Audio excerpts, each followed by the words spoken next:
The 5/4 time signature used in Dave Brubeck's Take 5. The 3/4 polymeter used in Led Zeppelin's Kashmir.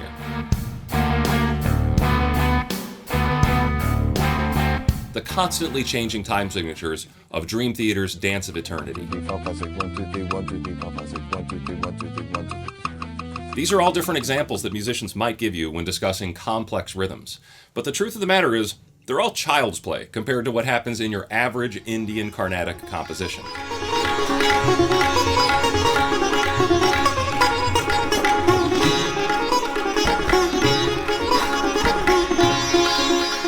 Now, I can't teach you Indian music theory, but I can share with you two specific exercises that I've learned from the Indian traditions that have really changed my view on rhythm completely and have heavily influenced my compositions and completely revolutionized my perspective on rhythm. And even though these are simple exercises I'm teaching you, they're devastatingly hard for the average Western performer to learn. I haven't run across a single musician that was able to easily learn and perform these. But I'm not just trying to give you something hard to practice. I think this is really important for a few reasons. One, it's going to help you rethink rhythm as we know it from the Western perspective, but also it can easily turn itself into actual music. We can take these exercises and have them influence our compositional process. So that's what I've done in this video, is we're taking these exercises and actually making music with them, and I've enlisted some help along the way for this process. So I think we can get started actually learning the first one of these exercises. And we're going to try to learn it a little bit of both ways, the Indian way, and we'll also try to convert that into something that's a little more familiar for most of my viewers. The entire exercise is built off of reductive threes. We're going to play a grouping of 3, but we're going to play it faster and faster and faster and faster. We'll start off with a steady grouping of 3. I can write that in the Western way just by writing 3 steady quarter notes. And then I'm going to play a grouping of 3 again, but it's only going to take up 3/4 of the space. And I can do that with dotted eighth notes. Then I'll play a grouping of 3 again, but it's only going to take up half the space of what I started. I can do that with eighth notes. And then again, it's going to take up 1/4 of the space. I can do that with 16th notes. Except at the end, I'm going to do this little grouping of 16th notes again. So I've got 3, 3, 3, 3, and then when I get to these 16th notes, I've got 2 groupings of 3, all right? So this is the first chunk of our exercise. We're going to do this, then we're going to do this again. The entire thing happens again. Then we're going to do it a third time, but at the very end, we can just get rid of that last grouping of 16th notes. They'll just get out of the picture. And we'll end with one final beat. So this is our exercise. This is what we will be practicing. And at first glimpse, it really doesn't look that confusing, does it? It really looks like it would be pretty simple to perform, and it is. However, this entire exercise is meant to be performed over a steady pulse.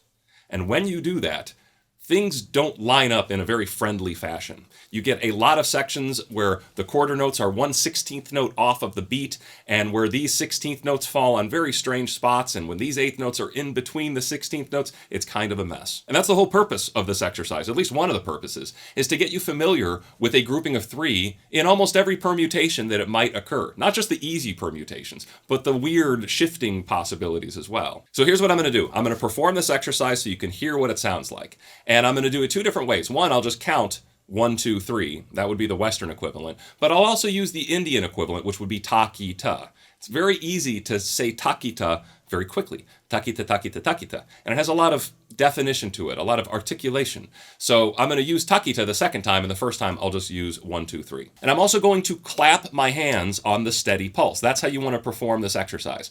Clap your hands, say the rhythm. That's the first part in this exercise. If you want to be very advanced with your clapping, you can do the Indian tradition of keeping Tala on your hands. That's what they would think of the underlying pulse. And the way you can do that is by counting to 8 with your hands. We count 1, 2, 3, 4, 5, 6, 7, 8. That is an 8-beat cycle, and this entire exercise we're doing actually lies neatly into an 8-beat cycle. So you don't have to do that if you're starting. Actually, it adds a whole different element of confusion to keep track of what your hands are doing and what your voice are doing. So to start, I just recommend turning on your metronome. I'm at about 100 beats a minute here. Clap your hands on that steady pulse, and then start this exercise. So I've got my metronome going at 100 beats per minute. I'm going to keep track of the 8-count pulse on my hands by doing this. 1, 2, 3, 4, 5, 6, 7, 8. And while that's going on, I'm going to count using the Western equivalent of the 1, 2, 3s. 1, 2, 3. 1, 2, 3. 1, 2, 3. 1, 2, 3. 1, 2, 3. 1, 2, 3. 1, 2, 3, 1, 2, 3, 1, 2, 3, 1, 2, 3, 1, 2, 3, 1, 2, 3, 1, 2, 3, 1, 2, 3, 1. Now I'll do it again, but this time using ta, ki, ta instead of 1, 2, 3. And it sounds like ta, ki, ta. Ta, ki, ta, ta, ki, ta, ta, ki, ta, ta, ki, ta, ta, ki, ta, ta, ki, ta, ta, ki, ta, ta, ki, ta, ta, ki, ta, ta, ki, ta, ta, ki, ta, ta, ki, ta, ta, ki, ta, ta. Now I'll just flat out say I think that's really difficult, and I think that's way too fast to begin practicing this exercise at. If you can do it right away at that speed, I would either think, 1, you're doing it wrong and you think you're doing it right, or 2, you are just amazingly talented at rhythm. There's very, very few people that can absorb something like this very quickly. So slow it down. Take it at a tempo that's much easier to handle than 100 beats per minute. But really, the only way I could learn this exercise is by completely converting it to Western notation. Right now, by looking at this, we can't see where the measures are, we can't see where our beats are, and that's very confusing for somebody who's trained in a Western tradition.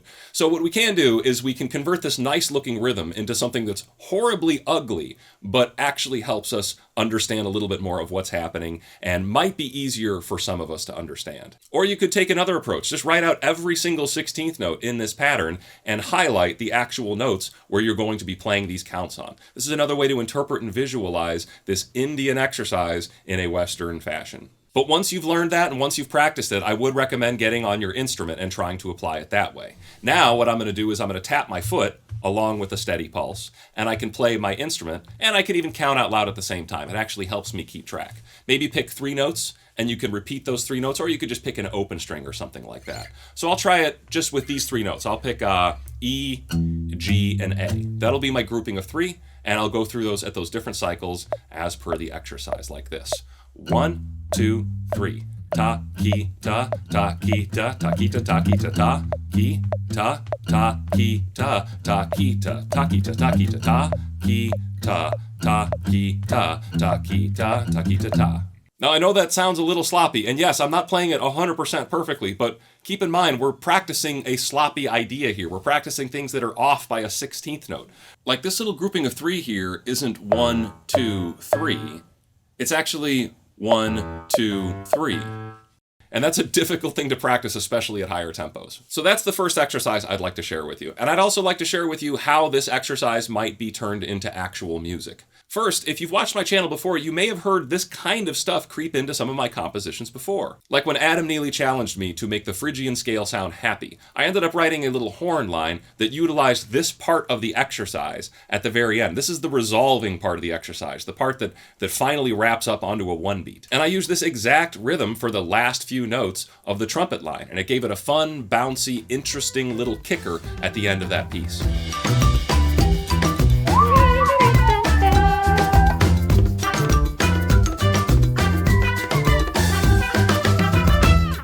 I've also been heavily influenced by this idea of reductive patterns, doing something smaller and smaller or bigger and bigger. You may have seen my video on diminished chord portals, and in that guitar solo, I wrote a little section that goes through different groupings of 5, 4, 3, and 2.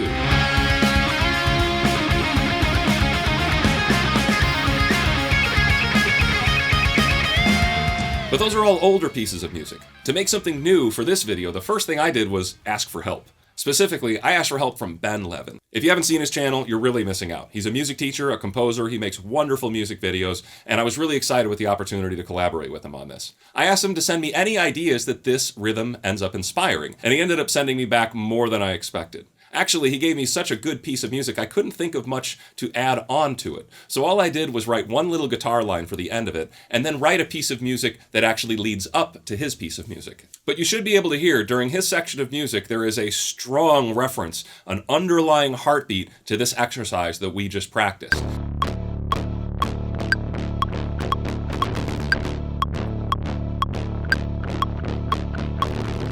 And in the background, instead of a steady quarter note, there's more of a steady half note, giving it a kind of a slower halftime feel.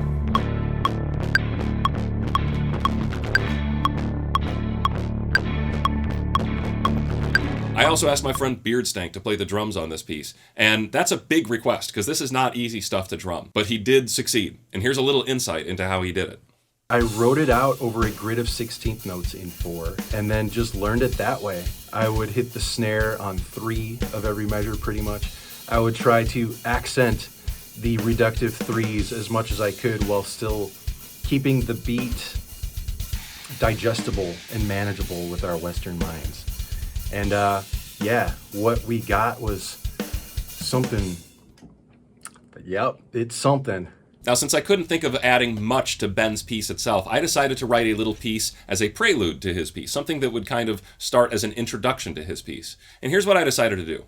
First, I made sure to use the same tonal center. So Ben's piece is revolving around the note D. I decided to revolve around the note D as well. But while Ben's piece really had a clear reference to a steady pulse, I tried to remove that. What I tried to do is take this entire part of the exercise and just treat it like it's one big part of music. I don't know, one measure, one chord, and that's literally what I did. We'll play one chord here, and one chord here.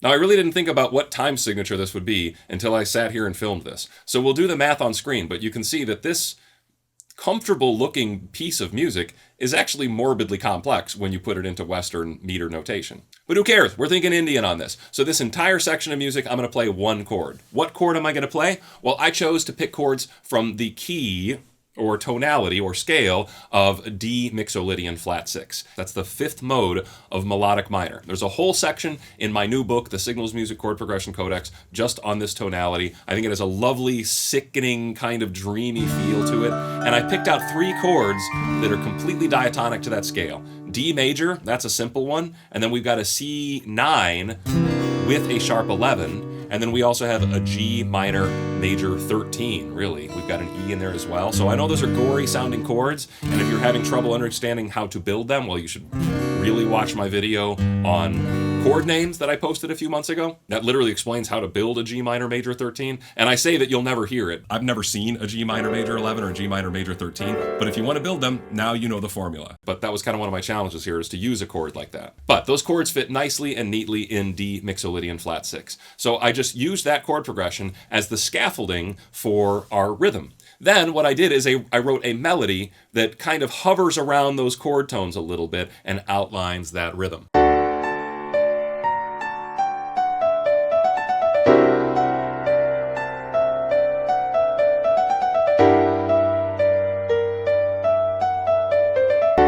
I recorded this melody on my acoustic guitar, and I recorded it in 2 different octaves, one up on the high strings and one on those middle strings.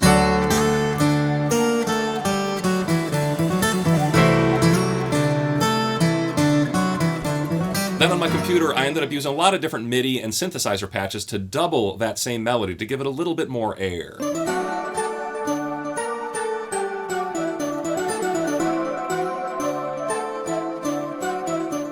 And then I did bring Beardstank back in to play the drums on this. And I think this entire section serves as a really interesting and unique prelude to what Ben Levin had written. And you'll hear and see the transition between these 2 sections. Hopefully, they complement each other despite their extreme contrast. You'll hear there are really 2 different composers at work here. But I still feel like there's enough common thread between these 2 sections, between the rhythm and the consistent tonal center of D, where it forms one cohesive piece of music.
So that's our first exercise. Our second exercise is even more difficult and more destructive, but I think it opens up even more possibilities. So here's how we start. We count out loud 5 steady pulses, but we clap on counts 1, 3, and 4. All right, that's how the exercise starts. We keep the clapping going consistently, but the counting will speed up. All right, so listen, we've got 1, 2, 3, 4, 5. 1, 2, 3, 4, 5. I'm going to keep the clapping going, but I'm going to count 5 at twice the speed. And I'm going to get 1, 2, 3, 4, 5. 1, 2, 3, 4, 5. 1, 2, 3, 4, 5. 1, 2, 3, 4, 5. Then again, I'll do this at the speed of 8th note triplets. 1, 2, 3, 4, 5. 1, 2, 3, 4, 5. 1, 2, 3, 4, 5. 1, 2, 3, 4, 5. 1, 2, 3, 4, 5. 1, 2, 3, 4, 5. Then I do it again at 16th notes. 1, 2, 3, 4, 5. 1, 2, 3, 4, 5. 1, 2, 3, 4, 5. 1, 2, 3, 4, 5. 1, 2, 3, 4, 5. 1, 2, 3, 4, 5. 1, 2, 3, 4, 5. 1, 2, 3, 4, 5. 1. Now, that's the Western way to do it because we're counting 1, 2, 3, 4, 5, but it's much easier to do this if you can just practice a few days of saying Tadaginadum. Tadaginadum is the Indian equivalent or the KONNAKOL equivalent of 1, 2, 3, 4, 5. So you can do Tadaginadum, Tadaginadum, Tadaginadum much faster than 1, 2, 3, 4, 5, 1, 2, 3, 4, 5. In my opinion. But here's what's fun. This last exercise I showed you with the 5s, we can also do it in reverse, where we double the speed of our claps, or we double the speed on our instrument. And I think that is way more fun. I think it's the most fun exercise you can do with this. However, I'm not going to show it to you here. We've left that all for Ben Levin. He's going to handle that side of things. So I really recommend you head over to his channel, check out what he has in store here for you, working with these same concepts. And you can see how a completely different composer can harness these same rhythmic ideas to their own ends and their own goals. While you're there, please leave a like and subscribe to his channel. You will not regret it. He is one of the greatest content creators on this entire platform. I really enjoy watching his stuff, and I have a good feeling you will too. Now, once again, this is really difficult stuff for most of us. There's only a small class of people that are going to find this easy. So I recommend take it slow and expect to be frustrated, but also expect that it's going to pay off. When you do these things, you naturally become more familiar with odd rhythms, with odd groupings, with repeated phrases that don't necessarily fit into where they should. And I think that's really valuable. I think it's really valuable to find your way to break outside of this Western framework of measures and meters and only 16th notes. You know, as you can see, this stuff is much more rich and much more complex than what is in your traditional Western song. So just these simple exercises can have a huge effect on your composition if you just take a long-term approach and decide to learn them over the long term.